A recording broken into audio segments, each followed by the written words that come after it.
Bonjour à tous, je suis vraiment contente de vous accueillir pour un épisode bonus aujourd'hui avec ma collègue en milieu familial, Josiane Labbé, qui est sur sa page Facebook, elle se nomme le SDG Jungle de Josie. Si vous êtes actifs sur les pages Facebook d'éducatrices, vous la connaissez sûrement. Josiane est toujours là pour nous aider avec tout ce qui est calcul, impôts, Revenu Québec. Elle est vraiment sur la coche, puis j'avais envie qu'on discute ensemble là, un peu mythes et réalités, puis d'avoir une très bonne idée de comment on fait pour gérer notre business en milieu familial. C'est une partie que la majorité de mes collègues, on déteste. On n'aime pas cette partie-là, puis on a toujours mille et une questions. Je vous laisse avec l'entrevue que j'ai faite avec elle. C'est vraiment super pertinent. Je vous invite à écouter ça. Il y aura pas d'intro. Ça va être directement l'entrevue avec Josiane. Bonne écoute!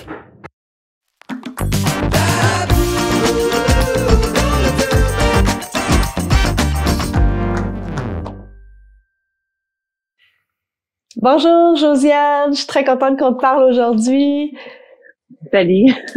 On veut prendre un moment, là, c'est un épisode un peu bonus. On veut prendre un moment pour nos collègues éducatrices, nos collègues en milieu familial, parce que quand on travaille en milieu familial, on a tout le côté business qui rentre en ligne de compte, qui est des fois un peu plus dur, un peu moins naturel pour les éducatrices. Hein. C'est moins, on est souvent attiré beaucoup par les enfants, puis un peu moins par le côté business. Fait qu'on s'y intéresse moins, on sait moins. Fait qu'on avait envie ensemble de faire un petit podcast pour expliquer un peu là tout ce qui est business. Je pense que c'est important de clarifier qu'on n'est pas des comptables, on est des éducatrices toutes les deux, puis c'est juste qu'on s'intéresse à ça, puis on essaie d'avoir les bonnes informations. Dans le fond, on veut pas remplacer la vie d'un comptable, puis on veut juste nommer de notre expérience qu'est-ce qui est important de faire, puis comment on peut prendre nos responsabilités, hein, parce que c'est la loi, il faut qu'on fasse les choses de la bonne façon. Oui, t'as bien raison, c'est vrai.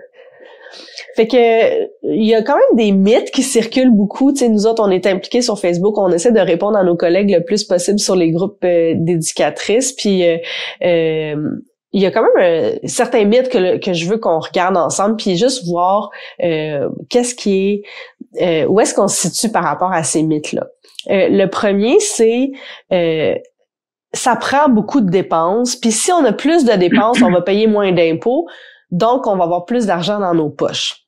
Vas-y, je t'écoute. Ben, c'est sûr que si tu mets plus de dépenses, tu vas payer moins d'impôts. Sauf que faut savoir que quand tu dépenses, par exemple, 1000 $ en dépenses, par exemple, je dis 1000 $ en bricolage, bien, c'est pas 1000 $ que le gouvernement va te rembourser, là. C'est juste comme un déductible. Tu vas payer juste moins d'impôts de ce 1000 $ là. Donc, en fin de compte, tu vas peut-être économiser 300 $ en tant que tel, là. Donc, en fait, t'as comme 700 $ que t'as payé complètement de tes poches. Donc, exact. Est-ce que plus de dépenses est mieux? Je pense que c'est important la distinction entre déductible et remboursable. C'est pas un crédit d'impôt qu'on a quand on a des dépenses. Tu veux-tu expliquer un peu la différence entre déductible et remboursable? Ben, déductible, c'est comme un montant qu'on soustrait de notre revenu de total. Ça diminue notre revenu imposable. Tandis que remboursable, c'est comme s'il nous serait remboursé à 100% de ce qu'on dépense. Ce qui n'est pas le cas. C'est ça. Là.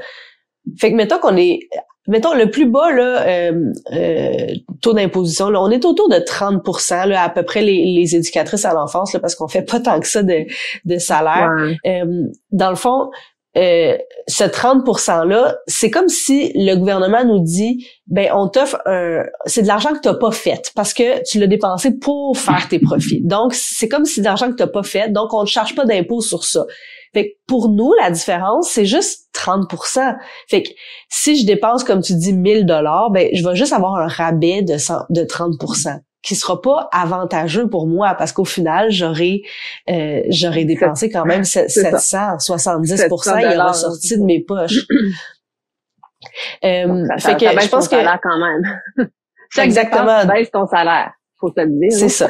Oui. C'est de l'argent qui sort. Oui, elle va te coûter moins cher que le prix que tu vois, mais c'est pas vrai que si je dépense 1000 $ de plus, j'aurai plus d'argent dans mes poches. Ça se peut pas. les paliers d'imposition aussi, c'est un mythe que je vois beaucoup. OK, mettons que je dépense 1000 de plus, je vais changer de palier. Est-ce que tu veux nous parler de ça, le dernier dollar gagné, dans le fond? Ben, en fait, comme au provincial, c'est à partir de si tu gagnes 51 000 et plus, là, tu changes de palier d'imposition. Et puis, c'est juste l'argent qui dépasse 51 000, mettons, entre 51 000 et 103 000, qui va être imposé à 20 %. Pas tout ton 51 000 qui va être imposé à 20 %. Puis au fédéral, c'est environ 55 000. Donc, tant qu'on est en bas de ces chiffres-là, on change pas de palier d'imposition. Là. Exactement. C'est rare comme éducatrice, après dépense, qu'on ait plus que ça. Ça peut arriver, là, mais c'est plus rare. Oui, exactement. C'est ça, je pense que c'est important de dire que même si je suis au deuxième palier d'imposition, que je sais pas trop il est à combien, je suis jamais allée, mais mettons je suis au deuxième palier, c'est juste le dernier dollar gagné. Fait que on appelle ça le taux pondéré, hein, c'est comme la moyenne de, mettons que je fais 150 000, là, mon taux pondéré sera pas le taux du dernier palier que j'ai atteint, va être un taux qui va faire la moyenne de entre 0 et 50 000. Tous les Québécois payent le même taux d'imposition. Après ça, de 50 à 100, t'as un autre taux d'imposition, mais dans le fond, c'est pas tout ton salaire. Fait que c'est pas vrai que si tu changes de palier, c'est avantageux pour toi. Ça sera jamais avantageux. Ouais. Ça va être avantageux sur comme quelques milliers, pas sur toutes. Parce que je vois des fois des éducatrices dire, ben moi, je chargerai pas plus cher pour pas payer plus d'impôts. Mais en fait, elles se retiennent d'avoir une augmentation salariale. Bon. Parce que oui, ça se peut que si dans le temps, dans le deuxième palier, au pire, tu m'en mets un petit peu en réel si tu veux pas payer plus d'impôts, mais tu peux, pas se permettre d'augmentation pour payer moins d'impôts est un petit peu... au pire des pires, si tu as 10 000 de plus dans l'année, tu vas juste payer 3 000 de plus d'impôts, mais c'est quand même gagner 7 000 de plus pour le même nombre d'heures de travail que tu vas travailler. Là. Exactement. Parce que oui, cette facture-là, peut-être qu'elle fait mal au mois de mars, avril, là, quand on la reçoit, mais sur notre revenu de toute l'année, c'est quand même gagnant pour nous de faire plus d'argent. C'est-à-dire... dans mes poches, j'ai plus d'argent si j'ai un plus gros salaire. Ça, c'est certain parce qu'on n'est pas imposé à 100%. Il y a personne qui est imposé à 100%. Donc, vu qu'on est imposé à 30, 40, peut-être 50 si tu fais 100 000 et plus, mais plus tu fais d'argent, plus tu as d'argent dans tes poches, ça, c'est la base pour tout le monde. Surtout qu'on fait pas plus d'heures. C'est pas comme quelqu'un qui a un deuxième travail pour aller chercher plus d'argent. Là, il travaille plus d'heures en plus, mais nous, on peut faire le même nombre d'heures. Donc, on peut se permettre d'augmenter un petit peu chaque année. Là. Effectivement. Les subventionnés, on n'a pas tant ce choix-là, mais les privés, effectivement, faut choisir le prix qui correspond à nos dépenses puis au niveau de vie qu'on a besoin. Je voulais qu'on regarde Vas-y.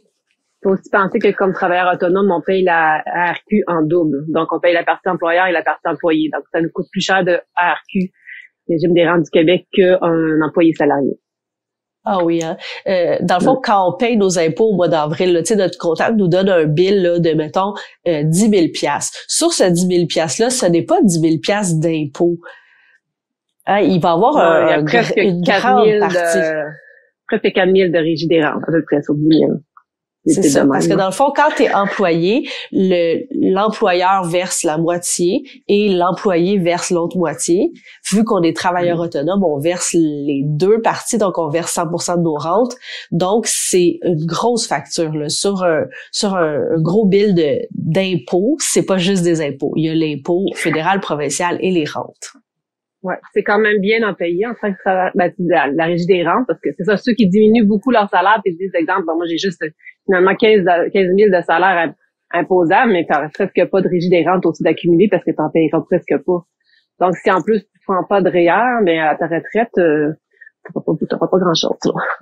Effectivement. Fait que c'est important d'avoir quelque chose de entre les deux, tu sais, c'est vrai que si t'as 15 000 de revenus nets par année, rendu à ta retraite, t'auras pas grand-chose.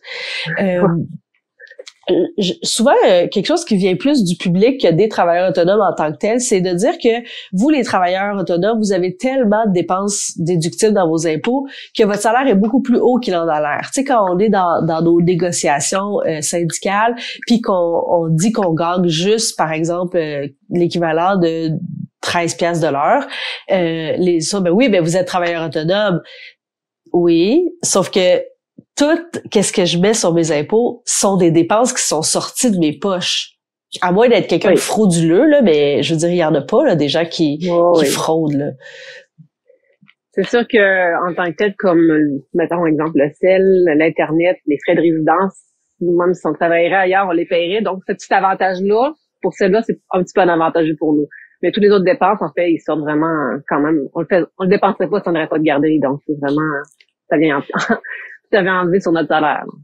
Exactement. Puis je veux juste clarifier que la portion hypothèque, c'est vraiment juste les intérêts sur l'hypothèque. Là. Ça représente vraiment pas grand-chose là, par année. C'est comme on paye les intérêts sur l'hypothèque. Ça va être autour de 5 000 $ par année. Puis là-dessus, il y a un petit pourcentage qui est déductible de notre. Ouais, c'est un petit pourcentage selon ton calcul de frais de résidence. Il n'y a pas juste l'hypothèque, hein, il y a plusieurs petits trucs qu'on peut mettre dans les frais de résidence. Là. Mais c'est quand même c'est ça. Surtout qu'au Québec, tout ce qui rentre dans les frais de résidence, excepté l'hydro, tout ce qui rentre dans les frais de résidence est comme coupé à 50% plus.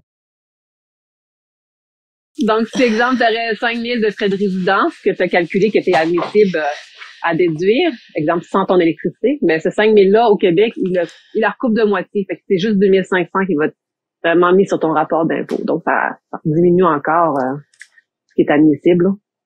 Exactement. Fait que je pense que c'est erroné de penser que les travailleurs autonomes font la pièce à cause de ces affaires-là. On va se le dire, c'est des minimes pourcentages là. Ça nous fait des dépenses effectivement, mais surtout les éducatrices à l'enfance subventionnées, là, on a un maigre salaire. Je veux juste que tout le monde soit au courant. C'est vraiment, on est tête, faut faire attention, on peut pas se permettre des sorties tout le temps. Être travailleur autonome, c'est vraiment pas un avantage là, comme certains le pensent. Parce qu'à service de garde, faut penser que certaines éducatrices ont des fois 2 enfants dans leur groupe, donc c'est en gros 11 000, 12 000 de salaire de moins pour chaque enfant que tu as dans ton groupe. Donc, ça coupe encore les... chaque enfant ça fait pas un gros salaire. Oui, c'est effectivement. Ça. Fait que souvent, les éducatrices ont 1 ou 2 à eux, donc elles sont pas payées pour cet enfant-là. Non. Donc, c'est juste 4 enfants payeurs. Ça reste que c'est des petits salaires. Puis le fait d'être travailleur autonome... salaire de l'heure. Oui, exactement. Quand on le ramène de l'heure, c'est vraiment décourageant. La plupart font ça plus par passion que pour le cash. C'est ça, faut budgéter. C'est beau la passion, mais dépenser parce qu'on aime ça pour les enfants, c'est beau, il y a des nouveaux jouets, on en met, mais en fait, à la fin, faut qu'on ait un salaire raisonnable, donc faut y aller. C'est comme la coiffeuse, elle achètera pas 56 000 produits à la fin de l'année, son salaire va être plus bas, là. Nous, on le fait beaucoup par passion, on dépense peut-être plus que certains autres domaines, mais faut essayer de budgéter si on veut se garder un salaire raisonnable à la fin de l'année. Exactement. Dans le fond, comment tu conseillerais une éducatrice qui se demande combien mettre de côté, par exemple, pour ses premières années? Elle a aucune idée combien le gouvernement va lui demander. As-tu des trucs pour essayer d'avoir une idée? Alors moi, je dirais 25 à 30% de chacune de ses payes environ. Puis après ça, après la première année, elle va pouvoir voir se rajuster si ça concorde, là, mais en moyenne, on va pas en bas de ça.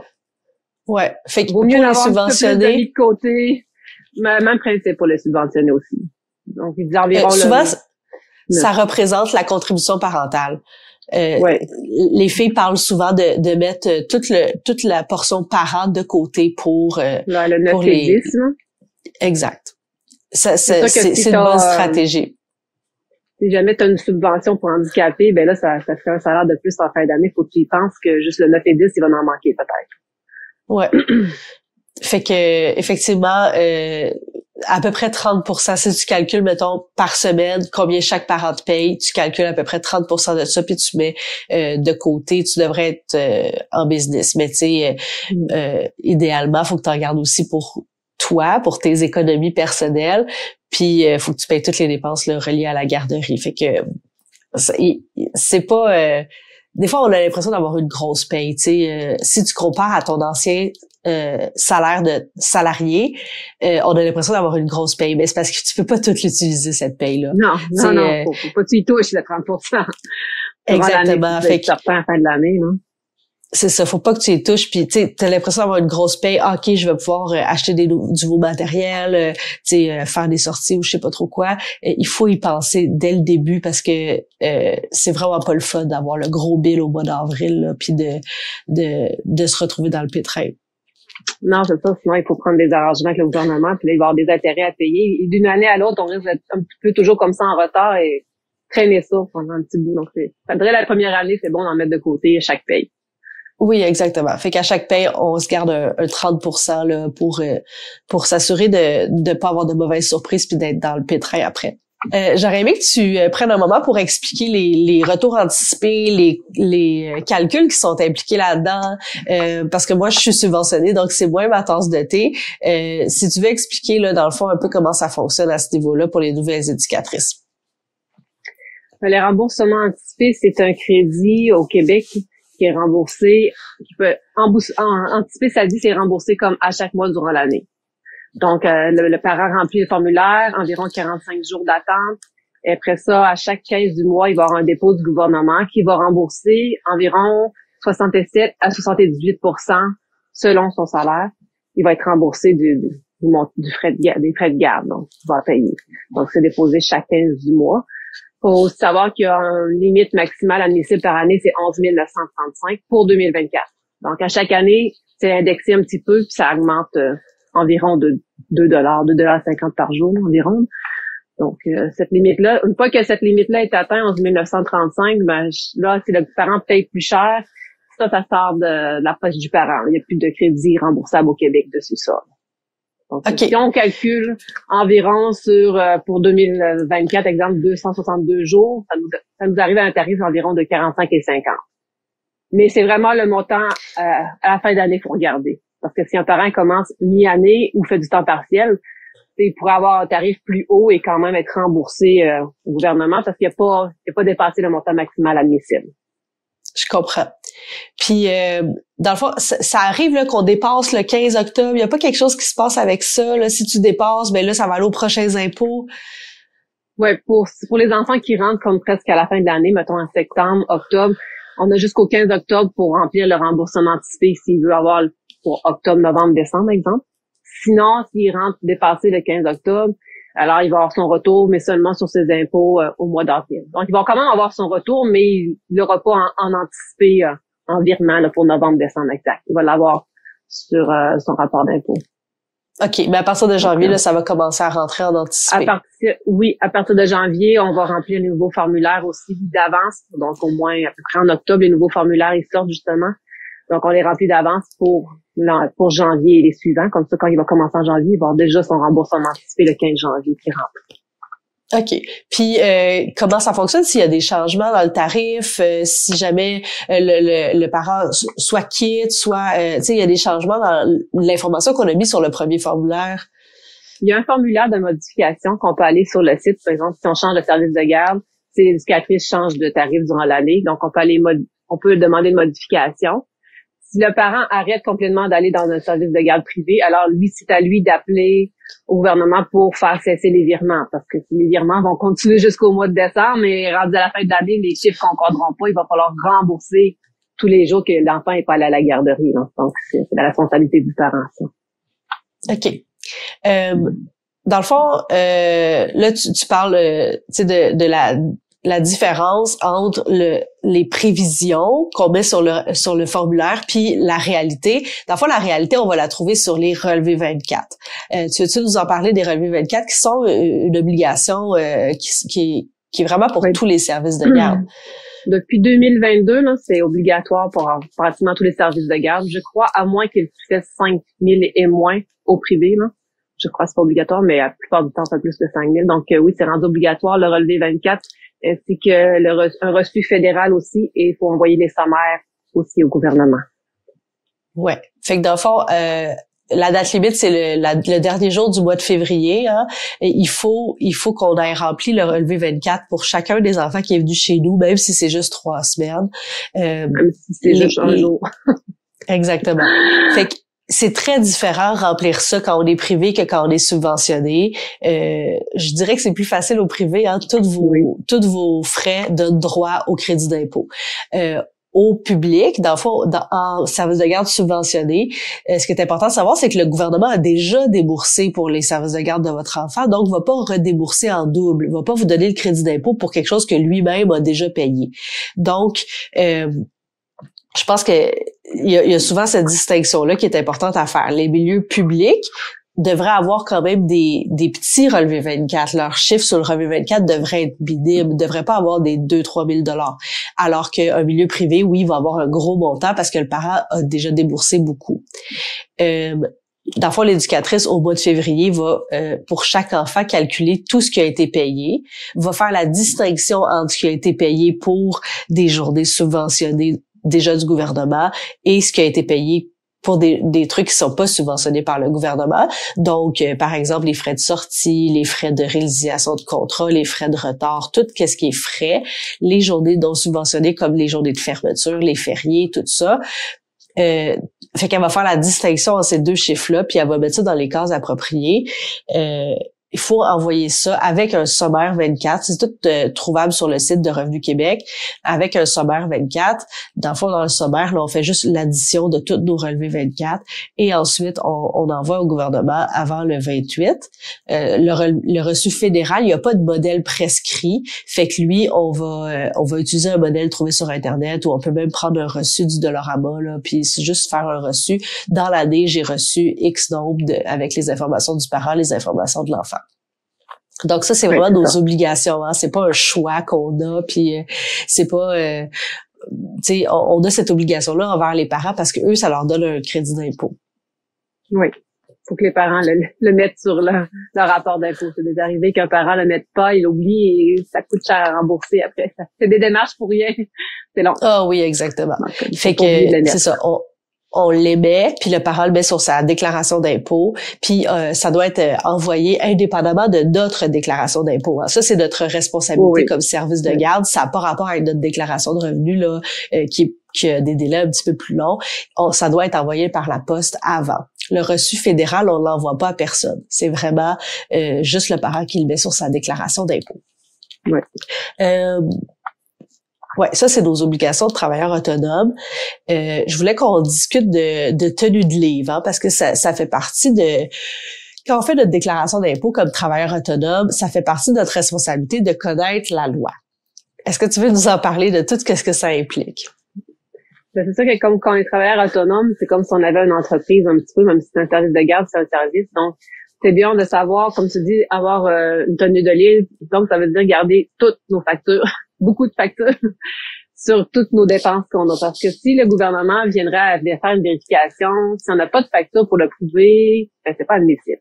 Donc, faut vraiment garder toutes nos factures pendant 6 ans plus l'année en cours, il me semble. Donc, faut y penser, là. Et puis, pour faire la tenue de livre, le gouvernement a un document qui est le IN 189 pour le Québec. Donc, c'est là-dessus que le gouvernement du Québec se base pour les dépenses qui sont admissibles. Donc, il faut vraiment y aller avec les calculs qui sont inscrits là-dessus, pas selon ce que nous, on aimerait rajouter le plus ou ce qu'on pense qui est admissible, c'est vraiment sur ce document. Est-ce que tu as des exemples de qu'est-ce qu'il y a dans le document en ce moment? Par exemple, au niveau de la bouffe, est-ce qu'on met toutes nos factures sans distinction? Je te dirais que la bouffe, c'est quand on fait juste une facture d'épicerie, ce qui est vraiment conseillé en partant, hein, quand il y a des formations pour les par Revenu Québec, il est conseillé de faire une facture famille et garderie ensemble. Est-ce que si on fait 2 factures séparées, ça pourrait être accepté? Peut-être. Ça dépend du vérificateur. Il faut être capable de prouver que nos enfants iraient pas manger à l'école à la garderie, puis qu'on garde tout ça vraiment séparé. Donc, c'est vraiment... Moi, je trouve que c'est plus compliqué. mais si on fait juste une facture, alors là, il y a le calcul du gouvernement qui est sur le site selon combien qu'on est dans notre famille, VS combien qu'on a d'enfants dans la garderie avec les portions. Il faut penser aussi calculer que les semaines qu'on est fermé, par exemple, si on est fermé 5-6 semaines, bien, ces semaines-là, on les dépense pas en nourriture. Donc, en fait, des fois, quand on regarde le calcul du gouvernement, exemple, moi, je suis une famille de 5 versus un service de garde de 6, je suis environ à 32 %. Mais quand j'enlève mes journées de fermeture dans l'année, je tombe environ à 27 %. Donc, c'est quand même presque 4 % de différence, là. Donc, il faut penser aussi à nos journées de fermeture. S'il y a des amis absents, ça change rien, mais vraiment les journées d'ouverture, fermeture. Si, je me demande de voir. Alors, faut penser aussi à enlever des choses sur notre facture d'épicerie qui sont pas consommées par les enfants. Alors, on parle ici des cafés, thé, liqueurs, chips, tabac, alcool, des choses comme ça. Là. Le reste, on peut le laisser. Et après, on applique notre pourcentage. Donc, la partie du calcul de la nourriture est quand même, je dirais, quasiment la plus complexe, je pense, dans le reste des calculs à faire. Là. Mais chaque département a son pourcentage. Mais calcul d'épicerie et calcul de frais de résidence sont comme les plus gros calculs, je trouve. Là. Effectivement. Fait que, à décortiquer. Là, juste récapituler, là. Chaque fois que tu vas à l'épicerie, que ce soit une grosse épicerie ou une petite, faut que tu prennes la facture, il faut que tu ailles chaque item et que tu barres les chips, les biscuits, les choses qui sont bon, les biscuits c'est peut-être à discuter. Biscuits, peut-être accepté. Ouais. les chips, l'alcool, les sucreries. Et que tu enlèves les taxes qui sont reliées à ça. Oui. Et que tu ailles un nouveau total. Là, tu peux pas prendre le total qui est déjà là en bas. Tu fais un nouveau total et après ça, tu appliques ton pourcentage. Mm-hmm. Ça, c'est sur chacune des factures d'épicerie de l'année. C'est un travail colossal. Je pense qu'il y a beaucoup de compréhension différentes. Même, je dirais que la plupart des comptables sont pas exactement au courant de tout ça. Malheureusement, je suis sûre qu'il y en a des comptables qui sont très spécialisés en garderie, mais les autres travailleurs autonomes ont pas ça, ont pas de frais d'épicerie. Ils ont pas tout ce côté épicerie qui représente beaucoup d'argent dans notre année là.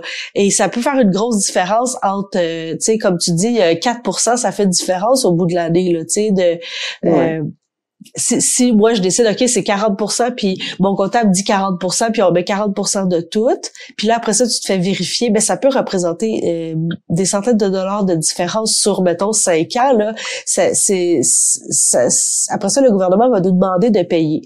Puis je pense que, comme moi, il y a des gens qui étaient dans l'impression que, dans le fond, les comptables sont responsables de leur travail.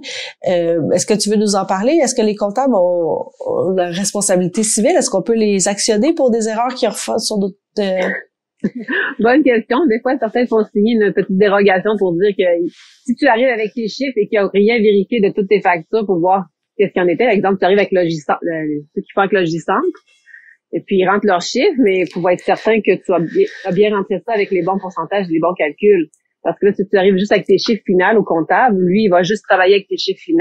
Donc, il n'y a rien vérifié sur tes factures. Est-ce que tu as enlevé ça? Est-ce que tu as calculé ça? Donc, c'est un peu ta responsabilité que si tu te fais vérifier, après ça, c'est toi qui vas repayer. Là. Ouais, effectivement. Puis, dans le fond, le comptable, c'est quand même notre signature qui est sur notre déclaration de revenus.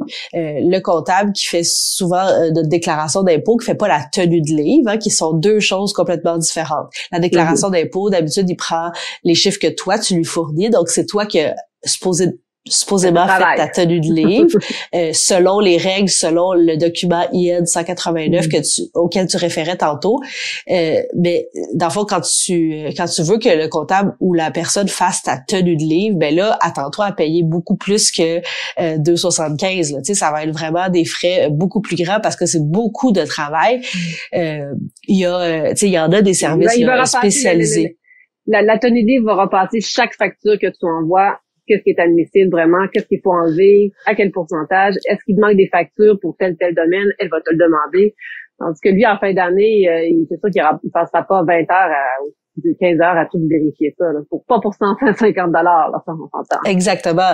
Fait que je pense que quand on dit, je fais confiance à mon comptable, oui, pour faire ta déclaration d'impôt avec les chiffres que tu lui as fournis. Mais maintenant, tu peux pas juste dire, moi, je te fais un document Excel, je mets tout là-dedans puis je t'envoie ça. À moins que vous en ayez vraiment discuté puis qu'il accepte de faire la tenue de livre. S'il ne demande pas de voir tes factures, c'est sûr qu'il fait pas ta tenue de livre. Parce que il peut pas avoir enlevé les chips puis le chocolat s'il a pas vu tes factures de IGA puis de Maxi, là. Tu sais, ça se peut pas. Fait que oui, je pense qu'il faut faire confiance à nos comptables pour faire notre déclaration d'impôt. Par contre, s'ils sont pas spécialisés en milieu de garde, je pense qu'il faut poser des questions, il faut se renseigner.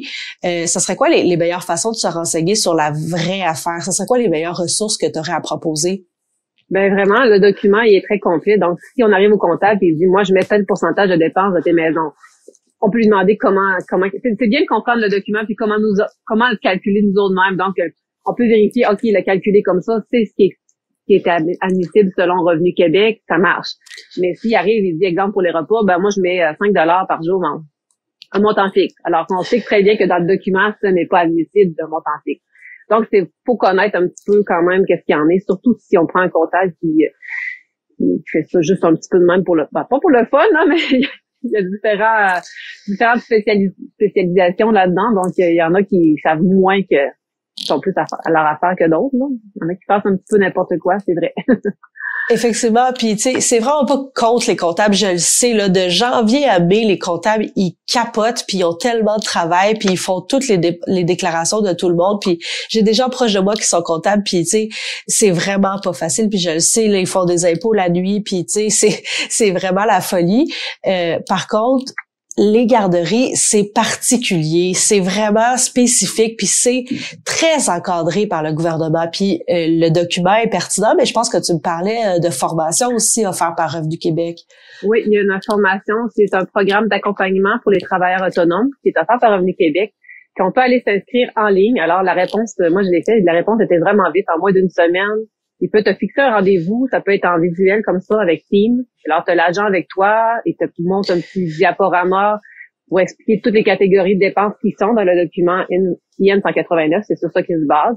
Si tu as des questions sur comment calculer telle affaire selon ta situation familiale, exemple, comment calculer mon épicerie, il va dire, OK, vous êtes tant de personnes, il va le calculer avec toi.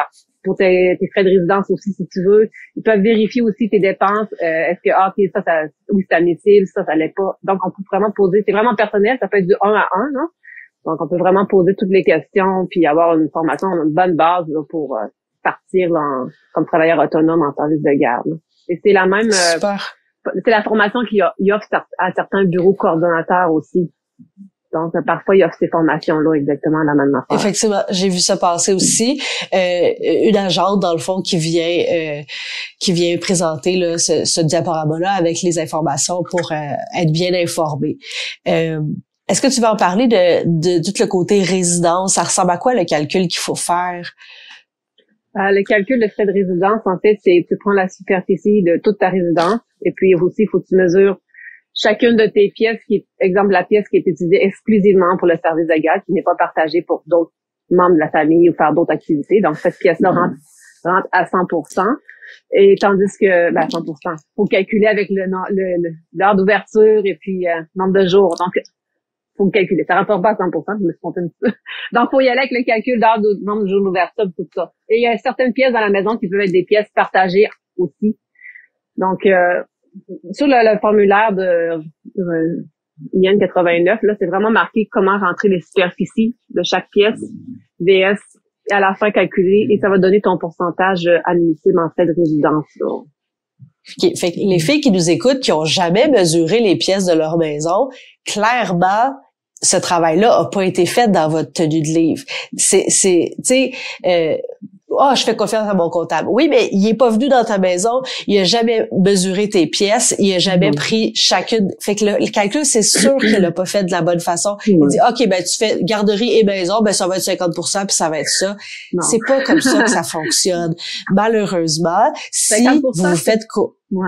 50%, c'est plutôt rare, je dirais, à moins de faire du... C'est élevé. Là, c'est ça, c'est élevé. C'est ça, c'est trop élevé. Fait que, tu sais, il y a quelque chose avec nos heures d'ouverture. Si tes heures d'ouverture changent, lui, il est supposé de changer le pourcentage. Si tu fais du 4 jours semaine, ça change ton pourcentage. Si tu utilises une nouvelle pièce dans ta maison, ça change un pourcentage. Donc, c'est toutes des informations que si vous n'avez pas données à votre comptable, parce que la plupart ne font pas votre tenue de livre, donc s'intéressent pas à ces choses-là, c'est sûr que votre calcul est malheureusement erroné. Puis, dans la communauté, on en entend beaucoup, malheureusement, des histoires un peu d'horreur de gens qui se sont pas assez intéressés à ça, qui ont peut-être fait confiance à des professionnels qui peut-être qu'il y a eu un manque de communication là, dans les rôles de chacun entre la tenue de livre et la déclaration d'impôt, et qui se retrouvent avec une vérification qui recule 5 ans en arrière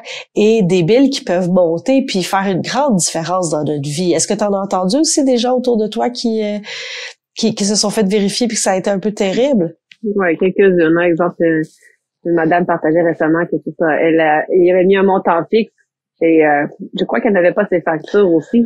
Donc, quand c'était vérifié, le gouvernement lui a eu un petit montant admissible. C'était comme 1,69 par repas par jour. Donc, si elle avait mis 5 $, mais ça fait beaucoup de remboursements à faire, là, surtout si tu n'as pas des factures pour prouver, là.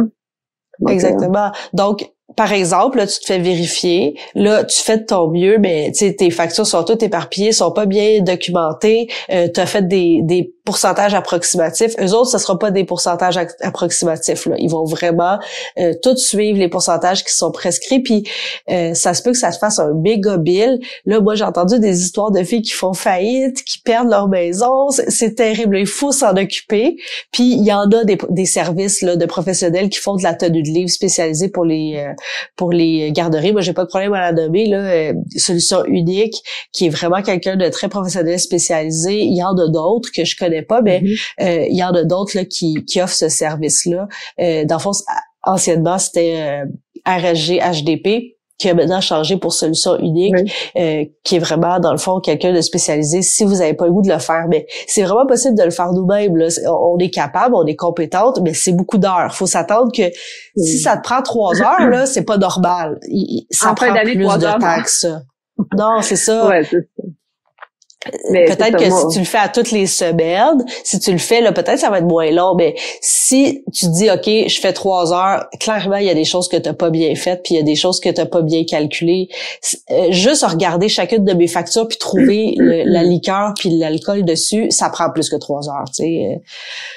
Ouais, quand même, à la fin d'année, il y a un bon cartable de factures. Si on met toutes les factures, hydro, maison, téléphone, assurance, etc. Ça fait beaucoup de factures à vérifier. Donc, moi aussi, je fais affaire avec Solution Unique avec Claudia.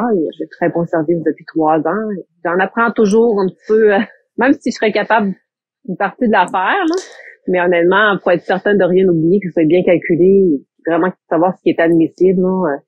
C'est bon de faire avec des spécialistes qui ont des formations chaque année, puis qui aussi, quand ils ont des vérifications, ils vont s'ajuster après ça pour les prochaines tenues libres des filles, en fin de compte. OK, quand on était vérifié, ça a été refusé, donc on va pas le mettre dans la tenue libre des... Ils s'ajustent aussi. Ouais. Elles apprennent de l'expérience, puis elles ont beaucoup plus d'expérience par le fait qu'elles font beaucoup de tenues de livre. Tu sais, je pense que c'est intéressant de regarder ensemble le détail. Tu sais, nous autres, on en parle des détails, mais ce qu'on fait ici, c'est pas une formation, là. Ce qu'on vous dit, c'est aller chercher la vraie information. Je voulais juste qu'on dise quelques détails, quelques exemples, juste pour que la majorité se rende compte que, oups, je pense que mon comptable fait pas les bonnes choses. Moi, c'est ce qui m'est arrivé, puis c'est rien contre mon comptable, là. Je l'adore, cette personne-là, mais c'était pas quelqu'un de spécialisé en service de garde. Elle avait juste pas le temps de lire le IN 189, là, tu sais. C'est beaucoup de jobs, puis c'est beaucoup de nouvelles informations, puis il faisait mes impôts comme n'importe quel travailleur autonome en considérant que je faisais ma tenue de livre. Alors que moi, je la faisais pas, je pensais que ça rentrait dans ma déclaration d'impôt. Donc, il y avait comme tout ce côté-là. Là, moi, j'ai choisi de faire affaire avec Solution Unique parce que c'est beaucoup d'heures, puis moi, j'ai pas la disponibilité puis la place dans ma vie pour rajouter là, tu sais, tout ce temps-là que ça prend.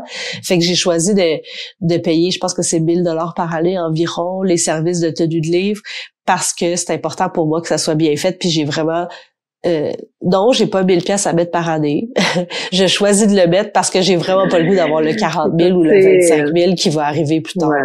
C'est la même affaire pour moi, ton exemple. Quelqu'un qui veut pas faire son ménage, il va payer quelqu'un pour le faire, ou quelqu'un qui veut pas faire ses rapports va payer un traiteur. Donc, tu n'es pas prêt à faire ta tenue de livre, il va falloir que tu payes quelqu'un pour la faire. Oui, si tu veux pas de mauvaise surprise, parce que effectivement, j'ai toujours fait ça comme ça, j'ai jamais été vérifié, il y a pas de problème. Ouais, sauf que si tu te fais vérifier, puis là tu vas pleurer là, dans le sens ça sera pas beau là, tu sais ils vont reculer, puis tu sais même le meilleur intentionné, tu sais, peut pas être parfaite. C'est comme quasiment impossible, là. Il y a certaines disparités entre les vérificateurs aussi. Fait que, tu sais, je pense que de s'accompagner de professionnels, c'est vraiment souhaitable puis gagnant. Peut-être pas tant faire confiance à un comptable qui est pas spécialisé, malheureusement, puis c'est vraiment rien contre les comptables, là. C'est vraiment le fait que c'est quelque chose qui demande beaucoup de formation spécifique. Il faut savoir exactement qu'est-ce qui rentre pas, puis il faut s'y intéresser beaucoup. Merci beaucoup, Josiane. Je trouve ça super pertinent de t'entendre, puis j'aime toujours te lire là, sur les réseaux sociaux. T'as toujours des bons conseils à ce niveau-là. Le nouveau business, là, t'es vraiment une référence là pour moi. Quand je vois tes commentaires, je sais que ça, c'est vraiment la bonne chose à suivre. Bon. On essaie d'aller chercher le plus d'informations fiables possible, donc pour essayer de guider ceux qui commencent. Hein, pour leur donner un bon départ. Fait que quand on commence bien, puis on sait où est-ce qu'on s'en va, puis je pense que c'est bon d'investir comme travailleur autonome à savoir aussi côté le chiffre, savoir où s'en va notre argent, pourquoi on paye ça, c'est bon de le savoir, au moins une base, non? Sinon, faut vraiment trouver des professionnels spécialisés en ça qui le font, non? Super. Ben, merci beaucoup d'avoir pris le temps de nous parler, puis je te souhaite une belle journée. Toi aussi. Bye.